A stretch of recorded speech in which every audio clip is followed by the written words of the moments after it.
नमस्कार मंडळी, आजचा दिवस साधा नाही. आज आहे गुरुपुष्प अमृत योग, अधिक मासाची दिव्य ऊर्जा. असं मानलं जातं की या काळात केलेले छोटेसे उपायही आपल्या जीवनात मोठा बदल घडवू शकतात. आणि सर्वात महत्त्वाची गोष्ट म्हणजे आजचा एक साधा संध्याकाळी केलेला उपाय आपल्या पितृदोष आणि शांत करण्यासाठी अत्यंत शुभ मानला जातो. पण लक्षात ठेवा, कोणताही जादू नाही, तर श्रद्धा, ऊर्जा आणि परंपरेवर आधारित एक आध्यात्मिक प्रक्रिया आहे. गुरुपुष्प अमृत योग म्हणजे काय? मंडळी, गुरुपुष्प अमृत म्हणजे योग हा हिंदू पंचांगानुसार अत्यंत शुभ मानला जाणारा एक विशेष काळ आहे. हा काळ योग्य तेव्हा तयार होतो जेव्हा गुरुवार, गुरु ग्रहाचा वार आणि पुष्प नक्षत्र एकत्र येतात. याचे महत्त्व काय आहे? हिंदू परंपरेनुसार पुष्प नक्षत्राला नक्षत्राचा राजा मानले जाते आणि गुरुग्रह म्हणजे ज्ञानी, समृद्धी आणि शुभता याचा कारण ग्रह. जेव्हा हे दोन्ही एकत्र येतात तेव्हा असा काळ निर्माण होतो. सकारात्मक ऊर्जा वाढते, आध्यात्मिक साधना अधिक फलदायक मानली जाते. शुभ कार्यासाठी हा काळ अत्यंत योग्य मानला जातो. या काळात काय करतात लोक? या दिवशी अनेक लोक पूजा अर्चना करतात, नवीन वस्तू खरेदी करतात, सोने, घर, वाहन, मंत्र जप आणि ध्यान करतात, दान धर्म करतात. आध्यात्मिक विश्वास काय सांगते? असं मानलं जातं की गुरुपुष्प अमृत योगात केलेली साधना मन शांत करण्यास आणि जीवनात सकारात्मकता वाढवण्यास मदत करू शकते. मात्र लक्षात ठेवा, हा एक धार्मिक आणि श्रद्धेवर आधारित विश्वास आहे. प्रत्येक व्यक्तीचा अनुभव वेगळा असू शकतो. जर तुम्हाला अधिक मासाचे महत्त्व जाणून घ्यायचे असेल तर आपल्या स्वामी भक्ती शक्ती चॅनलला सबस्क्राईब करून बेल आयकॉन दाबायला अजिबात विसरू नका. अधिक मासाचे महत्त्व. हिंदू पंचांगानुसार अधिक मास हा साधारण 32 ते 33 महिन्यांनी येणारा एक विशेष महिना आहे. याला गुरु पुरुषोत्तम मास असेही म्हणतात. या महिन्यात विशेष का मानला जातो? असं मानलं जातं की या काळात शुभ कार्यापेक्षा आध्यात्मिक साधनेला अधिक महत्त्व दिलं जातं.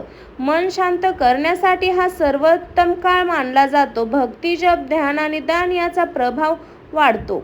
शास्त्रानुसार काय सांगितलं जातं? परंपरेनुसार अधिक मास हा काळ जेव्हा भगवान विष्णूची उपासना विशेष फलदायी मानली जाते. पितरांचे स्मरण आणि तात्पर्य यांना महत्त्व दिलं जातं. मनुष्य स्वतःच्या कामावर अधिक लक्ष देऊ शकतो.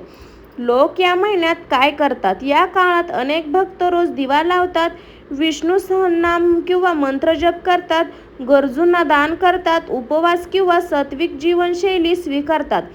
आध्यात्मिक अर्थ काय? अधिक मास आपल्याला हे शिकवतो की फक्त ब्रह्म यश नाही, तर आध्यात्मिक शुद्धता आणि शांतता अधिक महत्त्वाची आहे.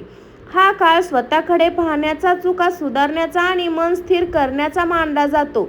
लक्षात ठेवा, हे सर्व श्रद्धा आणि परंपरेवर आधारित मान्यता आहे. प्रत्येक व्यक्तीचा अनुभव वेगळा असू शकतो. मंडळी, पितृदोष म्हणजे काय? मंडळी, पितृदोष हा हिंदू ज्योतिष आणि श्रद्धेतील एक महत्त्वाची संकल्पना आहे. पितृदोष म्हणजे नेमकं काय? असं मानलं जातं की जेव्हा आपल्या पूर्वजांचे, पितराचे काही अपूर्ण कर्म, इच्छा, योग्य विधी झालेला असतो तेव्हा त्याचा प्रभाव कुटुंबावर जाणवू शकतो. याला पितृदोष असं म्हणतात. या मागचा आध्यात्मिक अर्थ. ज्योतिष आणि परंपरेनुसार पितृदोष म्हणजे पूर्वजांचे आशीर्वाद कमी मिळणे, कुटुंबात ऊर्जा असंतुलित असणे, कर्म आणि ऋण याचा संबंध. लोकांना काय अनुभव येतो असं मानलं जातं? श्रद्धानुसार काही लोकांना असं अनुभव येऊ शकतात: सतत अडथळे येणे, मन अस्थिर राहणे, कुटुंबात तणाव निर्माण होणे, आर्थिक किंवा वैयक्तिक संघर्ष. या मागचा खरा संदेश काय आहे? पितृदोषाचा अर्थ फक्त भीती निर्माण करणे नाही, तर तो आपल्याला हे शिकवतो की आपल्या पूर्वजांचा सन्मान करा, कुटुंबातील नातेसंबंध मजबूत ठेवा, चांगले कर्म करा, दानधर्म करा. महत्त्वाची गोष्ट, पितृदोष ही एक पारंपरिक आणि ज्योतिष श्रद्धा आहे. याचा अनुभव प्रत्येक व्यक्तीला वेगळी असू शकते. आजचा मुख्य उपाय. मंडळी, आता आपण पाहणार आहोत आज संध्याकाळी करता येणारा एक अत्यंत साधा आणि श्रद्धेवर आधारित उपाय. लक्षात ठेवा, हा उपाय कोणताही हमखास हमी देत नाही, पण अनेक लोक तो श्रद्धेने करतात आणि त्यातून मानसिक शांतता मिळते. संध्याकाळी घरात शांत कोपरा निवडा. मोबाईल, टीव्ही किंवा इतर व्यवसाय टाळा. तांब्याचा किंवा मातीचा दिवा घ्या, त्यात तूप किंवा तेल घाला, वात लावून दिवा प्रज्वलित करा. दिवा पूर्वेकडे किंवा उत्तर दिशेला ठेवा. जमिनीवर किंवा आसनावर बसा. पाठ सरळ ठेवा. डोळे काही क्षण बंद करा. मन शांत करण्याचा प्रयत्न करा.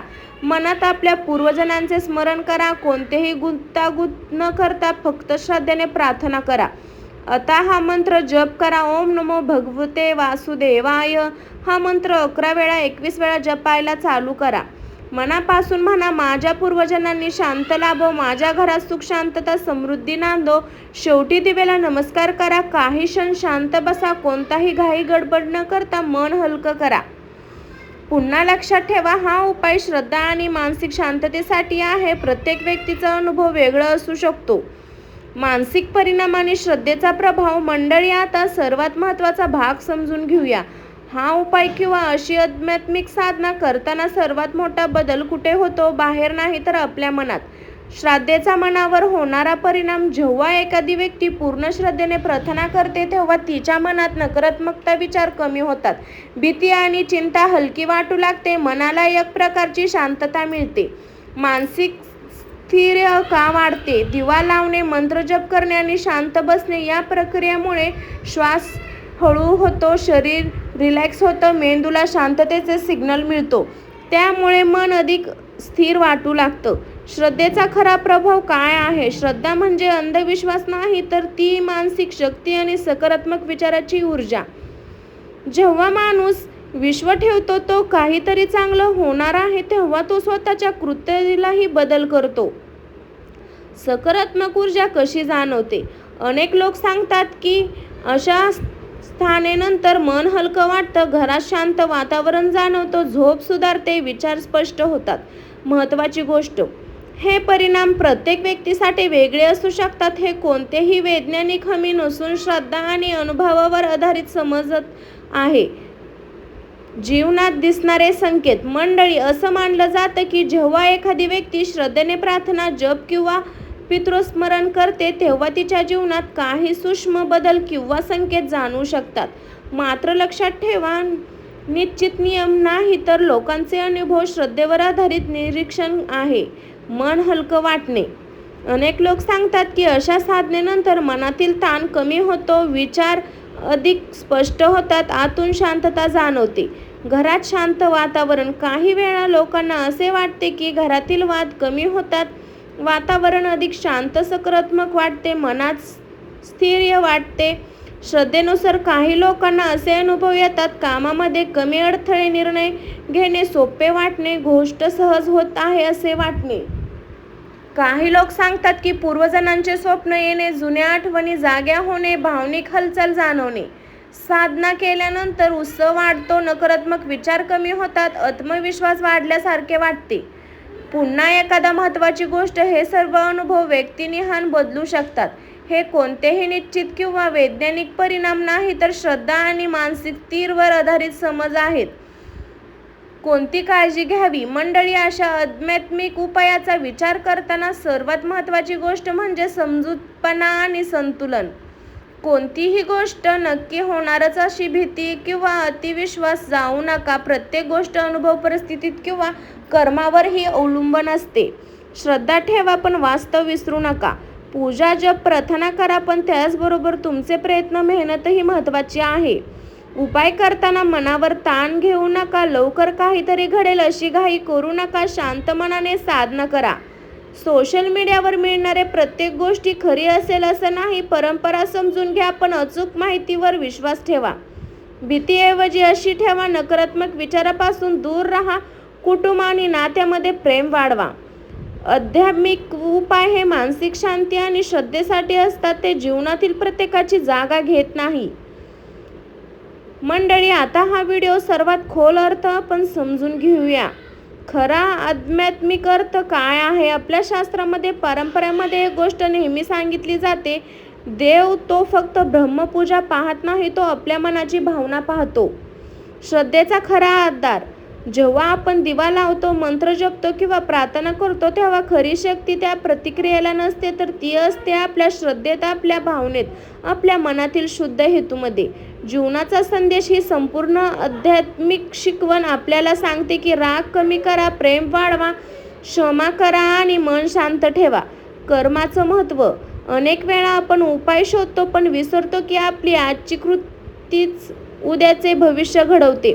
म्हणूनच चांगले कर्म, प्रामाणिकपणा आणि सकारात्मक विचार हेच खरे आधार आहेत. खरी साधना म्हणजे स्वतःला समजून घेणे, भीती कमी करणे आणि आतून शांत होणे. शेवटी एक गोष्ट लक्षात ठेवा, आध्यात्मिक ही भीती निर्माण करण्यासाठी नाही, तर मन शांत करण्यासाठी आणि जीवन अधिक सुंदर करण्यासाठी आहे. मंडळी, आता आपण व्हिडिओच्या शेवटच्या क्षणी एक शांत मनापासून केलेली प्रार्थना करूया. शांत बसून मन स्थिर करा. डोळे हलके बंद करा. एक दीर्घ श्वास घ्या आणि मन शांत करा. मनापासून प्रार्थना, मनात किंवा हळू आवाजात म्हणा, हे परमेश्वरा, माझ्या जीवनातील सर्व अडथळे दूर होऊ दे. माझ्या कुटुंब सुख, शांती, समृद्धी नांदो. माझ्या पूर्वजांना शांती लाभो आणि माझ्या मनाला सदैव सकारात्मक ऊर्जा मिळो. श्रद्धेचा अर्थ ही प्रार्थना फक्त एक शब्द नाही, तर ती आपल्या मनातील भावना, कृतज्ञता आणि आशा आहे. शेवटचा क्षण, काही क्षण शांत बसा आणि मनात फक्त शांतता जाणवा. लक्षात ठेवा, ही प्रार्थना श्रद्धा आणि मानसिक शांततेसाठी आहे. प्रत्येक व्यक्तीचा अनुभव वेगळा असू शकतो. आजचा हा दिव्य आध्यात्मिक व्हिडिओ इथे संपतो. शेवटचा संदेश, जर तुम्ही मनापासून श्रद्धेने हा उपाय केला असेल तर एक गोष्ट लक्षात ठेवा, खरी शक्ती मंत्रात नाही, तर खरी शक्ती तुमच्या श्राद्ध, विचार आणि कर्मात आहे.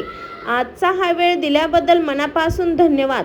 आशा करते की ही माहिती तुम्हाला शांतता आणि सकारात्मकता देईल. शेवटी विनंती, जर हा व्हिडिओ तुम्हाला आवडला असेल तर लाईक करा, कमेंटमध्ये श्री स्वामी समर्थ लिहिला अजिबात विसरू नका. चॅनलला सबस्क्राईब करा. अंतिम विचार, जिथे श्रद्धा आहे तिथे भीती कमी होते आणि जिथे शांत मन आहे तिथे जीवन सुंदर आहे. नमस्कार मंडळी, पुढच्या व्हिडिओला भेटू. श्री स्वामी समर्थ सर्वांना.